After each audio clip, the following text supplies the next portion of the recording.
Welcome to Nasdaq Trade Talks. I'm Jill Malandrino, Global Markets Reporter at Nasdaq. Joining me is Phil Mackintosh, Chief Economist at Nasdaq, for an update on the latest COVID-19 news, the U.S. and global economies, and how the markets are digesting the progress of reopening the economy. And Phil, while the stock market is delivering on a V-shaped economy, but data on the actual economy shows it has not recovered anywhere near as fast.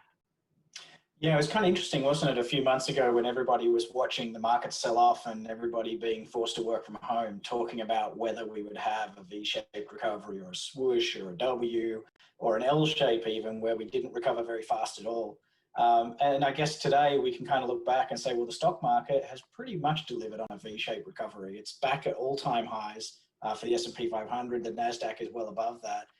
So it's interesting today to look at the stock market obviously is forward-looking. It's kind of ignoring the 40% drop in earnings for Q2. It's looking at 2021 earnings.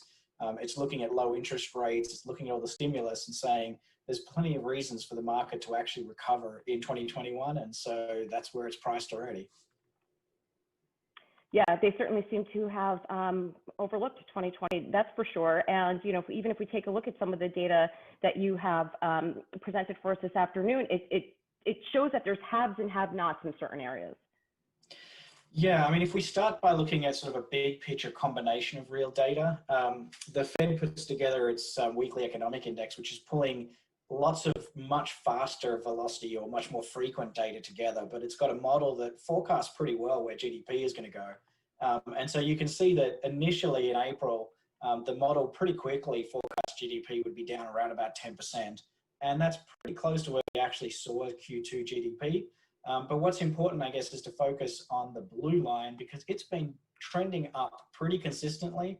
It's still below 50% down on its pre-COVID levels. But even with some of the spikes in cases in the southwestern states, we've had minor hiccups, but not what I'd call a W. I guess this one's starting to look like a swoosh.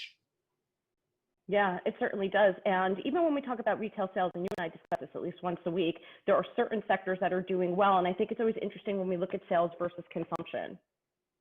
Yeah, so the retail sales, we talked about this a couple of days ago, how it's actually back to above pre-COVID levels. So it's obviously delivered on a V shape as well. But when you break the retail sales down, you see, to your point earlier, a tale of multiple different stories. So if we look at bars and restaurants, if we look at clothing stores, they have seen a much bigger drawdown. And although they've had a bounce back, they haven't come back anywhere near the sort of levels that would be normal. What we found in general when we look at the data is that the bricks and mortar retail has really struggled. And so I guess they're seeing a U shape or maybe an L shape or a swoosh. But what's interesting is the online retail space, the new economy, has seen, I guess, what looks more like a tick mark, where they had a small drop initially and then they're actually well above pre-COVID levels. So that's offset all of these other parts of the industry that are underperforming. And if you look at, some of the real underperformers, obviously the ones that are in the leisure industry, air travel, hotels, restaurant dinners. Although within them, you can see restaurant dinners is probably more U-shaped. It initially stopped completely, but it recovered much more quickly. And I guess that's because we can often take ourselves to local restaurants. We've been able to put restaurants outdoors, so it's much safer. And so people went back to them much more quickly, which sort of highlights a lot of the things we've seen globally with consumer behavior reacting to new caseloads as well. Consumers are pretty smart and they do change behavior whether or not the government tells us we're open again or not.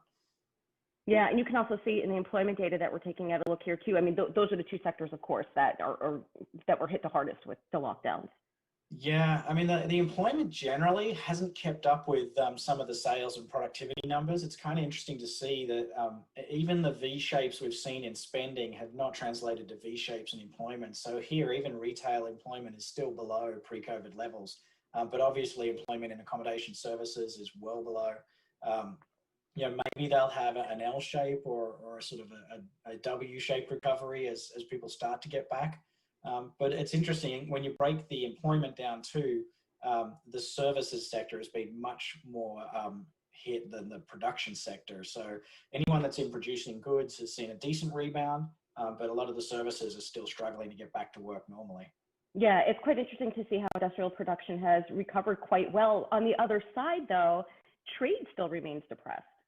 I know, it's pretty interesting, isn't it? You'd think if we're producing quite a lot of goods again, we'd be exporting and importing just like we were in the past. But actually, the import-export data is pretty weak and still weak. It's kind of looking like it might turn out to be an L shape. And so that hasn't actually helped the US trade deficit at all because both imports and exports are down. But it might indicate that a lot of people are trying to onshore production, or it might just indicate that the ports themselves have been slowed down by coronavirus as well. But either way, global trade was something that we talked a lot about before we got to coronavirus, and coronavirus has done more to hurt global trade than all of the trade wars before it. All right, Phil, and to wrap up here, one thing that is not recovering is new US COVID-19 cases. We just can't figure this out. Yeah, completely different to the rest of the world, where if you actually turn the cases, the infection data upside down, you do get pretty close to a tick. A lot of, even New York State, but a lot of Europe obviously is back to very low numbers of new cases per day. But if you turn the US example upside down, you get something that looks a little bit more like an upside down a W. And that's why a lot of people think we're going to have headwinds going forward, because if we do keep seeing spikes in cases, or even if we still have cases at sort of that 50,000 per day level, there's going to be a lot of places that, restaurants are going to be harder to get people to go to.